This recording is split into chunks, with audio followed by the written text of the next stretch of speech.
your button. It's on? I just don't hear you. Oh, we did. I checked your sound. It's not coming in though.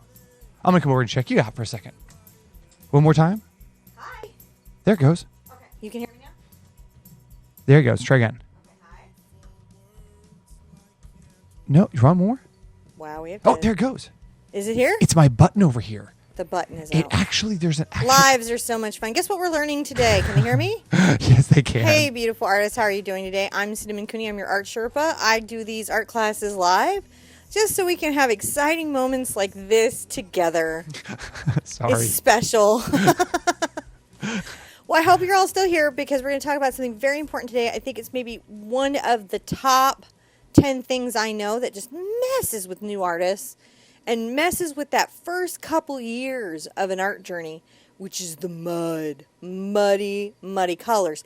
In fact, I know this is something that plagues artists maybe their entire careers. They just have muddy paintings and they don't know what it is. They're like, oh, everyone else is selling and mine aren't selling and I don't know what's going on. And their artist friends are like, I don't want to tell him he's got mud. Do you want to tell him he's got mud? You don't want to tell that guy he's got mud. So this is just something that happens, and there's a couple of things that you can do just basically in your practice to prevent it. I can just save you a couple years of struggle today if you want to hang in and find out how to do that and get those colors to brighten up and lighten up like our spirits, which need to brighten up and lighten up. Because we're going to just relax today and be creative. That's what we're going to do with our time. What are you going to do with your time, John? I'm going to push buttons and hope they work. Normally I introduce John before this. But you got to meet him early. You did. Who is that voice off camera? That is the guy that controls the switcher, the cameras, the chat. So he is reading your comments, actually, and then he lets me know what you guys are asking. And I'm happy for questions. I love questions. I've been painting forever, too long. Mm-hmm. And in that time, I picked up a few things, including these tricks here. And if you've got a question, chances are I know the answer. And if I don't, I have a friend who does, and I can get back to you with it. So feel like it's okay to ask questions here. Today, the mud. We're covering the mud. We're covering the mud. Hi to everybody who's here. Hi, guys. We have a full room here. Oh, my gosh. Everyone here today is going to walk away with brighter paintings. Uh-huh. That's my promise to you. It's my goal to share with you what I've learned over decades to help you have brighter paintings. I want to thank our moderators today. And all the moderators, those are the people that you see with wrenches. They make sure that our chat stays, art related and happy. They really do. They help so much. They make sure I capture those questions and all those wishes. Family friendly. Yeah, they capture all those wishes and things that we can't get on our canvas and make sure that the light keepers can get them. So we really appreciate all their work. So they're important people in your community, and you can always reach out to one of them. Sometimes they come so consistently and they volunteer so often that oftentimes they've already heard some of the stuff I'm covering, so they might even share with you an answer that you're asking. Mm-hmm. So they're actually pretty informed people, because some of the people have been here for a couple years. It's true. So they're catching in on a few things. Even John's catching up on a few things. Yeah. Well, we'll get into some of that a little later on. Yes. I'll let you jump in. So I want to jump in, and the first thing I want to talk about is I paint predominantly with professional brand paints. And the three professional brands that I tend to gravitate to are primarily Golden, Liquitex, and of course Matisse. Yeah. Because I love those Australian colors so much. And now Yinmin. Oh, yes. Yes. So we're going to have to learn all about what Yinmin will do this. But that's not everybody's journey. Right. That's not everybody's art experience. It may not even be possible for you where you live. Maybe they have System 3. Where you live, maybe they have Atelier. Where you live, maybe they have Utrecht. Where you live, maybe they have Master's Touch or Simply Acrylic or Artist Loft. And it's just you're not going to be changing paint. Mm-hmm. So before I start this, I've got to explain to you a little something about the paint tubes, right? If you have a Simply Acrylic paint, I get the number one thing I get from you guys, and maybe we can see it here, is that you see this, it says dark green, and they'll go, you don't have the color. It doesn't have the color I'm looking for. All I can find is dark green. Little tip about the Simply Acrylic tubes printed like this, flip it over. Dark green is polyethylene green. It is phthalo green. The information is on the back. Right here. Yep. That is something that's been messing you guys up. So you're buying these colors and it says lemon yellow. Well, what does that even mean? Turn it over. What that means is, oh my goodness, I need glasses. Aralamide yellow 5GX. That's the pigment. Medium yellow, however, is also, this is duralamide yellow. So these are, this is a mix. So you might have trouble finding cad, right? Whereas this one here is naphthol red, but it just says brilliant red. Now, the Master's Touch has the pigment color and the correct name on the front, as does Artist Loft. If you want to know more about these paints and you're just here in the Big Art Quest, this is a whole playlist. It's something we do every week. We cover these kind of topics. So you can go into the art store and it's like you've got a little Sherpa on your shoulder helping you shop. Mm-hmm. Gives you the information you need to have to just navigate the world of fine art in a calm and mellow manner. Because that's what I want for you. That's what I have when I go to the art store. I'm just kind of perusing. I want a little Sherpa. I want a little Sherpa. A little Sherpa on your shoulder. Yeah. Where is your little Sherpa pin? So we're going to talk about how these work and how these pigments are very, very, very different than these pigments and why that impacts the brightness of your paint. Okay. But tricks that you can do, because maybe you're like, I love you, Sherpa, but I can't get cadmium, even in hue, from Golden at this time, right? It's not available in your area. Not available. It's just not possible. Doesn't matter. It's just paint. Yep. You can paint with anything. I painted with coffee. There's a time lapse of me painting with coffee. Paint with anything. Don't stress about the materials. Just know the materials. Yeah. Right? That's all you've got to do as an artist is just know your materials, know how they work, and know how to correct for them. All right. So I have a study from a painting we just did here, which is a really good example because this is something you might have. You might have done a background with me that would have a big, nice white dot in it and a gradated orange. Right? Yep. And you're wanting to put something really exciting in there, like a purple, right? So let me pull out this violet from Artist Loft that I haven't even opened because that's how I feel about it. All right. I am not a fan necessarily, but you know. Okay. Something to observe. See how that's all chunky? Yeah. That would not be a good condition for your paint. Yeah. Should take it back. They may not let you return it. All right. So the first thing I'm going to do is I'm going to pull some of this out. Hey, now on your water, what temperature should your water be? Room temperature. Okay. And that's just like, Yeah. Okay, yeah, 70, 80 degrees. Acrylic paint can be impacted a bit by temperature, extreme cold or extreme heat. Yeah. And that can impact your painting experience. You guys, tea water. Like, I made some tea water and I thought I'd put it in my water cup would be a problem. Yeah. Right? Or Arctic, the super cooled water. Yeah. Okay, so I'm going to show you something. I'm going to just paint down here and show you the purple that I get with just this right here. Okay. Do you guys see that? Is that bright purple or is that grayed out? Yeah, it's looking it's hard to say. It doesn't look very purpley. It doesn't look very purpley.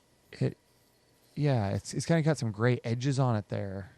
That's because purple's complement. We have complements that are happening here, right? Yeah. A real purple complement is really yellow. If you see this purple right here, I'm using the fun color wheel today because I can't find my other one. The complement on a color wheel, and if you want to know more about color wheel, please check that Big Art Quest because we cover this tool a lot. It lets you know these are opposite ends. If they're opposite ends, when they mix together, they gray each other out or neutralize each other, which you might want, but not here because maybe you're trying to paint something wonderfully and brightly purple over the top. Now a trick, if I have a paint like Artist Loft, and Artist Loft is different than, say, Golden in that the pigments and the polymers aren't, there's not as much pigment, the pigment isn't as quality, and the polymers are maybe not as good. And that can impact the coverage that you get when you're painting a purple over a yellow. Right, and that's why it made gray there more towards the edges. Yeah. Now my fix to this, if I'm all in student or off-brand paints, I'm going to, tint everything, and that means I'm going to add white, right? and look at how much brighter that purple appears. Oh, yeah. If I'm stuck, that's a trick that I can do. Adding a little white to my paint. Right? We're going to actually have the reverse of this happening in a second. It definitely is a lighter purple, though. It isn't. No, it won't deep. be as dark, but at least it's bright. At least it has coverage. If you're at a sip and paint, if you have a student paint, and your student paints aren't covering, you know, obviously there's the 2-coat method where I paint a coat, let it dry, paint another coat, let it dry, paint another coat, let it dry. There's the add a tint, a little bit of white to it, or there's the paint it white first. See that right there? Oh, yeah. If I were to paint an area that I knew I wanted to be a bright color white first, and if you guys have done Van Gogh Starry Night, you were wondering, why did I paint those leaves white? Why did I make that decision?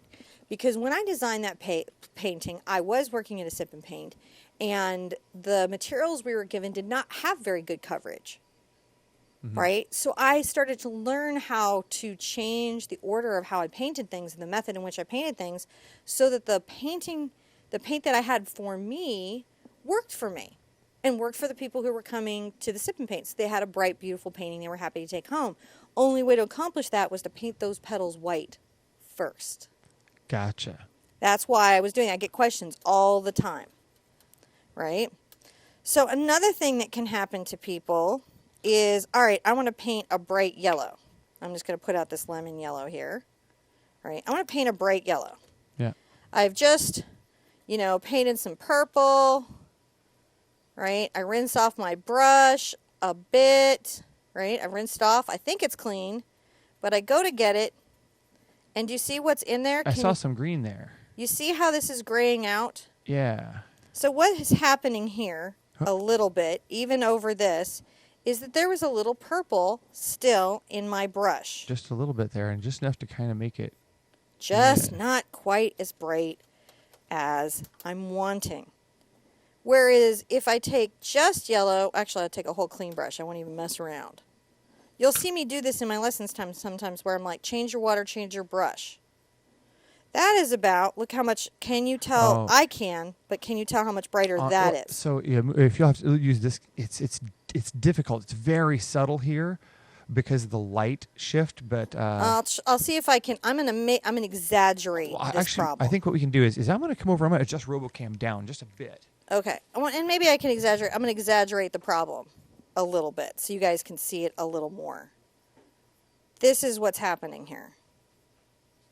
If I had purple, yeah, a little bit more. Yeah, you can see. Yeah, we can definitely see that. Still in my brush, and I added yellow. Wow, I'm not. No matter what I do, even if I painted it over white. So sometimes you guys are writing into me saying, "Okay, I did the thing where you said paint white first, but it was still muddy." And I look at it, and I know your brushes weren't clean. I know your water wasn't clean, and I know it's not you. This is just about understanding how these products work together and how these tools work together and a little bit about color theory. So again, definitely make sure you cover the big art quest, the color wheel, and color mixing because it's really going to help you understand how these things are working together. Yeah, and see, we can much better see the difference between those now that we've got a little shift in there. And here it just shows that it kind of gets brown. It just grays out. Now, I want this. I did a painting. I've showed it to you a couple times of this girl all in purples, and she's crying, and it's all done with purple and ochre and yellow. Yeah. I wanted those contrasts. I wanted to be able to mute the color sometimes and then pop it up other times. Nothing is ever bad in art. It's just, did you mean it? Right? Did you, as the artist, want this result? If you want a painting, and I've seen some beautiful artwork that uses dull colors to convey its message, right? We're seeing a bunch of it during the Halloween time. Dulling those colors, muting those tones, being a tonalist. So none of it's bad. This is the number one thing I want you to take away from all these quests is there's nothing that's really intrinsically bad or not bad, right? Oh, by the way, for those of you who are asking, here's Goldilocks. She's just fine. Yeah. Yeah, she's doing good. She's doing good. She's holding on. She's seen some rough times. She's been left in a cup too many times, but she's holding on. By some threads. By some threads. So that's what we're talking about. Color wheel. We're talking about where is this color on the wheel in relationship to itself? So if it's purple, what's happening? What's the opposite colors? If they're opposite colors, they're going to gray. But you know what can happen to you? What? Is there might be an opposite color that's not obvious. Now, Kristen had a quick question here. Oh, happy to. So would you use like a dulling of the colors to convey distance? Yeah. Yeah, Okay. have to. When you're trying to push mountains back, push fog back, push objects back, things that are far away in your composition generally are darkened and muted, Okay, cool. right? And if they get real far away, they might even lighten back up like those distant mountains. If you sit and observe a really beautiful landscape photograph, notice how the far off horizon looks than the next object that you can see in the one end. And as it gets closer and closer to you, how those colors brighten up. When we did Misty Mountain, we talked about that. We pushed that mountain back, and then the flowers up close were very bright. And because obviously this is one dimension. Yeah. This is just a flat surface. We're pretending to have a three-dimensional experience here. We're having a little moment collectively. A little Time Lord moment. We are. We're having a little moment, and it's important to know that there's moments. There's something else too. You know, they love your hat, by the way. Thank you so much. Everyone is just going on about how cute it is. And they want to know where your frog came from. I believe this was in the Michaels jewelry piece collection, where they have bits that you can add to jewelry. Yeah. You know what I'm talking about? They have like that whole set of jewelry guys and the beads and the beautiful. I get in there and I'm like, I just want to make all this stuff, but I don't know what I want to make. But I don't want to make it all. So you made that hat. I made this hat. You were that hat So maker. I grabbed all this stuff, and the trim is, from I don't know, maybe Joann's, and then bird feathers from all. I have parts. I have a bucket of hot parts that I every once in a while get my hot glue gun out for, and I make a crazy hat. I try to keep her out of the mercury, but she's still mad. All right. I'll let you get back to your painting. Everybody just thought that was really cute. I wanted to No, pass I'm that with along. you. So you've been seeing me use a lot of Cad Red Light. Okay. But then we have Cad Red Medium, Mhm. and then we have Cad Red Deep. What the heck? Wait, Stuff okay. is already pricey enough. Why would they have 3 of them? Are they just messing with you? No. Artists don't actually like to be messed with. So if there's 3 ranges, these actually are not the same color. Really? And they won't mix quite the same. And not understanding that and grabbing one thinking it's the same as another can sometimes dull a painting. I hope you're going to give me examples here. I'm going to give you examples, and we're going to put up swatches. So I'm going to put up here's some Cad Red Light. Can you see that on the palette? I All can. right. And then we're going to do our Cad Red Medium. This is real cadmium pigment, by the way. Real cadmium pigment does not look quite the same as hue. There is a difference. They do their best. Look at how different those two are. Yeah. A lot more yellow here, isn't there? So this isn't just like about pigment density. No, this is not about pigment density. This is Cad Red Deep. Now, these aren't a one-to-one thing. This is System 3 original paint. These are golden. They're not. For sure, this is going to have a hue. I just didn't have any golden hue. But the point is that your art box may look like this. You may be upgrading paints as you can, right? As you see a sale, you're like, dude, this is 40% off. I'm going to grab some and try it out. Or you might get a sample or something might happen that you come into different products. Generally, your art box is going to be a mishmash of products. Yes, your acrylic products do generally work together. Generally. Obviously, there are weird chemical exceptions where they might not. So we're going to just pull out some cadmium yellow. Right? Some of the cadmium yellow that we have. And kind of talk about this. So if I were to take a little of, I'm going to prime my brush a bit, which means I'm going to dip it in water and take off the excess. If I were to take a little bit of this cadmium light over to the yellow, I'm going to make an orange here. And it's quite vivid, like a tangerine.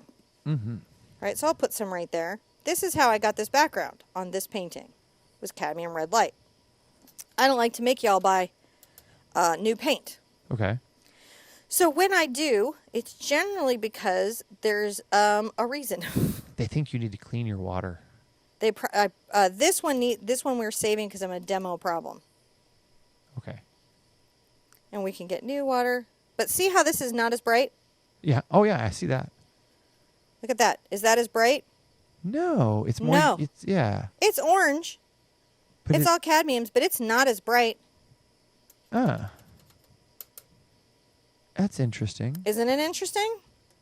It's subtly different. It's subtly different.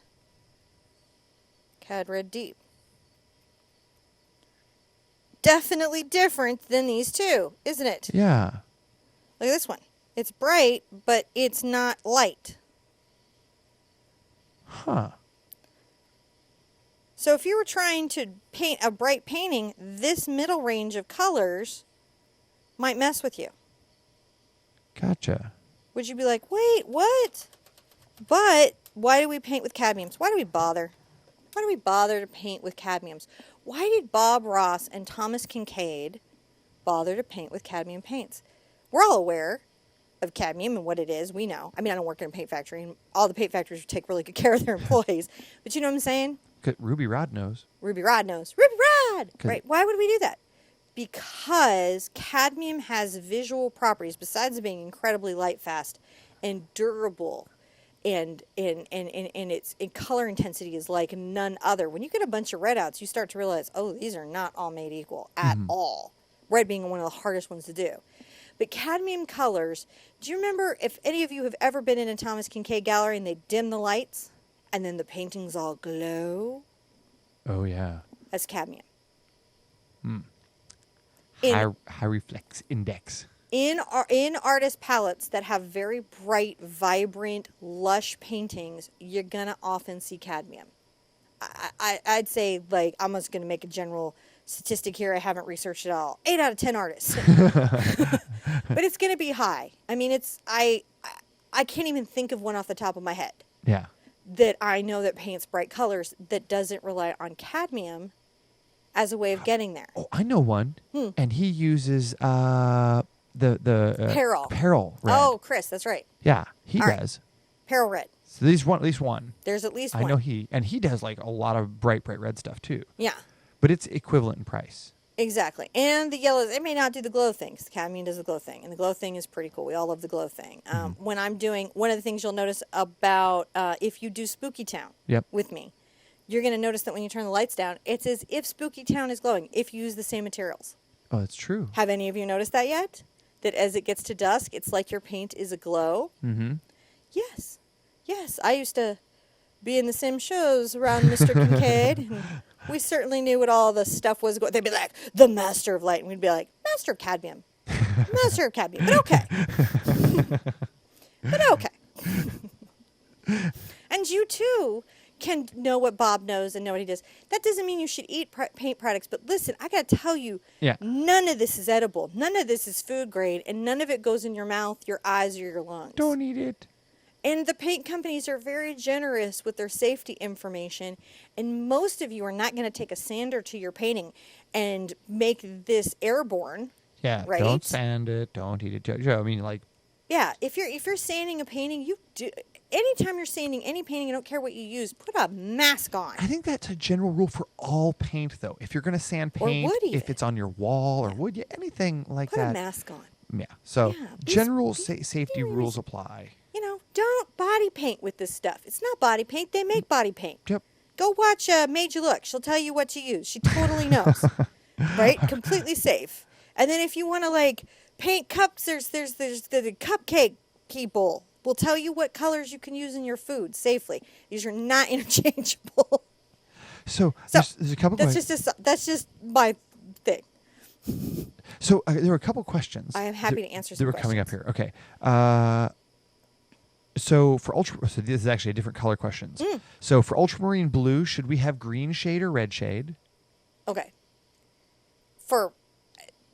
If you're painting ultramarine blue and you're working about green shade or red shade, just get straight ultramarine, which is I pulled some out. Where'd it go? It should be red shade. Straight ultramarine should be red shade. Okay. So ultramarine red shade and green shade and polyethylene blue red shade and green shade are very specific products made in the fine art line where an artist might be doing a lot of like using a lot of phthalo in their painting, and they need the two shades to create figure foreground density, which means some of these colors push back into the painting and some of them pull forward. We talked about that a little bit in our abstract lesson, right? Right. Same with the ultramarine, and they're more partial to ultramarine or they're more partial to phthalo blue, but these are not the same colors. Sometimes on artist forums they will get mixed up. Okay. And people will be like, oh, well, polyethylene red shade is ultramarine. It is closer to ultramarine, but it is not ultramarine. It's just... That's why, like, we did the whole quest on blacks, and we had to, like, read the thing, and it was really, like, even though it said ivory black, it was really bone black. That's one of the things that I like about Golden as a company. Since they didn't use ivory tusks in that tube of paint, then they call it what it is. Golden is very much about calling it what it is and not having an emotional naming. Because Gotcha. Ivory Black by Liquitex, bless them, is an emotional naming. No elephant tusks are in that paint, which is why on the back it says carbon. Right. I mean bone black. It's why on the back it says bone black. And it is the pigment of bone black. But they're emotionally naming it. Though we're all emotionally naming Indian yellow, which now you all know is made from urine. Oh, yeah.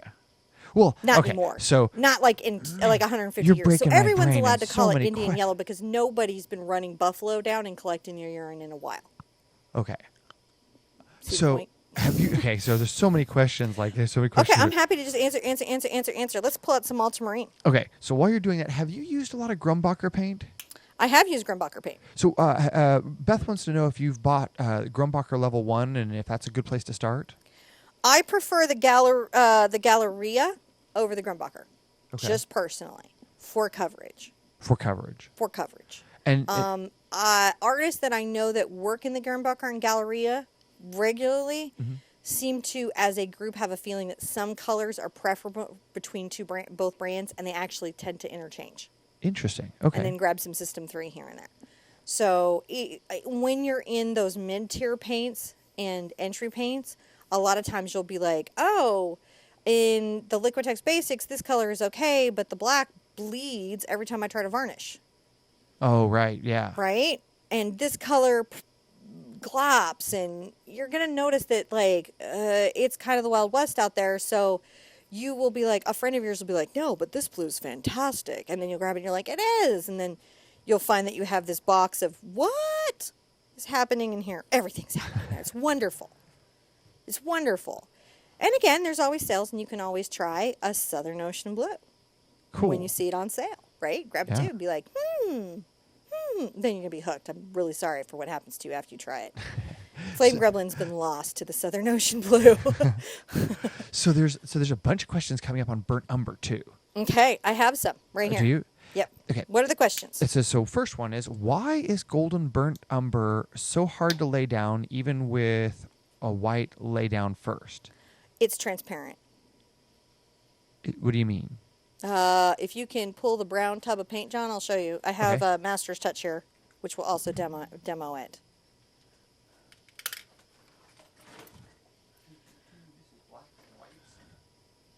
So I have this right here. This is Master's Touch. Master's Touch burnt umber is not transparent, even though burnt umber is historically transparent. See that pigment load? However, I have to tell you, having painted with a bunch of burnt umber, okay, that's fantastic. All right. Oh, I have Matisse. Okay, same thing though. Well, I can put them out. We can just look at some different ones. You can grab me the golden one if you find it. All right, here's some Matisse. This is a pro brand of paint out of Australia. This is my favorite paint in Australia. Hold on. I'm pull this out. Now, I have to tell you right now off the bat, the difference between these two paints. I can see that the coverage, I'm going to even be over here, is not the same. And maybe if I bracket it, can you see how much more kind of purpley red Yes. this is? Yeah, we can see. I can see that. So say you're at home and you're painting with me and I pulled out burnt umber. Like you do. Like you do. You can see that. And I mix a color and you go to mix a color. What's going to happen to you? You're going to get a different color than me. Not a lot, but a little bit. Should that stop your painting? No. That should not stop your painting. But what you should do is know as an artist, if you're painting with Master's Touch, acrylic, burnt umber, that your burnt umber is a little titch, hair, smidge different than everybody else's, and that will impact your painting. Just make adjustments. Gotcha. Just recognize your expectations. I think that's so frustrating for new students because they feel like there must be a standard, which there is an attempt to make one now with the ASTDM group, but that's an honorary thing that art companies sign into. And doesn't cover additives and fillers. No, yeah, it doesn't cover those. And not all of them are the same. No, man, people are like, are all gessos the same? I will never make you spend money you don't have to spend. So if I'm like, no, they're really not, there's some gessos that suck, it's because I have opened some gessos and they have been green and orange and had a smell from the pits of you-know-where double hubby sticks. It's just so bad. The back of the art closet. Like you on vacation eating cheese. Yeah. It's like, I don't want to do that. No, I'll go. Those of you who've been married like a couple decades, husband eating cheese, you know that smell? Yeah, right out of the gesso can. So, that's the thing is like, yeah, that's why I don't want to spend a bunch of money on gesso. It's gesso. Why do I have Liquitex Professional? Why do I have Golden? It's because I don't like the weird orange thing that smells funny, and I'm not sure what it's doing to me, and I'm really afraid it's going to like kill brain. I don't know. Okay, so this is a good question Nicole asked. Do higher grade paints stretch or last longer than lower grade paints? Yes. Why? The reason that your higher grade paints will stretch and last longer than your lower grade paints is that these companies pour a super saturation of pigment, of color, into their opaque paints. So unless the paint is labeled as transparent, which sometimes you want it to be transparent because everything else is so pigmented, right? Unless it's labeled as a transparent paint, it's going to go so far. It's going to take so little. Then if on top of that you add an extender like soft body gel or heavy body gel, yeah, your tube's going to go a long, long time. I go through student tubes like that. I've painted with both copiously.